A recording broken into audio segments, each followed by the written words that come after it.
In all, he was facing 5 mandatory life sentences if found guilty, plus an additional 75 years on top of that.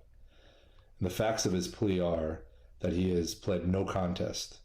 That's very important because that means he has not admitted guilt. He's not admitted that he's done anything wrong, and he's certainly not admitted or given information about anybody else.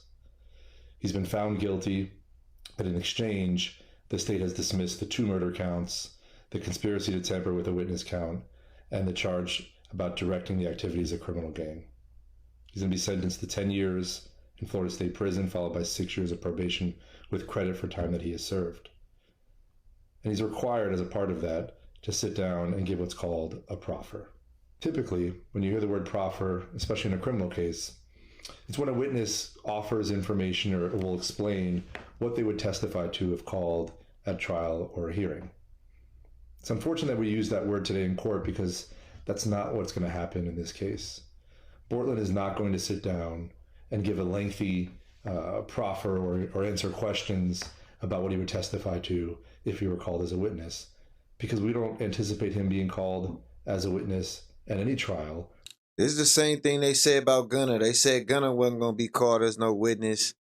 So they were saying Gunner taking his plea had nothing to do or affecting Thug.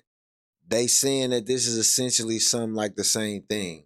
Or any hearing, especially not one involving Melly. What I can tell you is that Bortland is not going to implicate anybody else. He's not going to provide information against anybody else.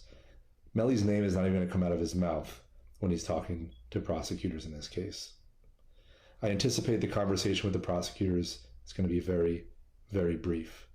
And it is not going to be what everyone thinks it's going to be online, where he sits down and rats or provides information to cooperate against other people.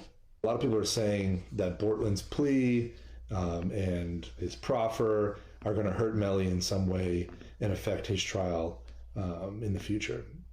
And again, that's absolutely untrue.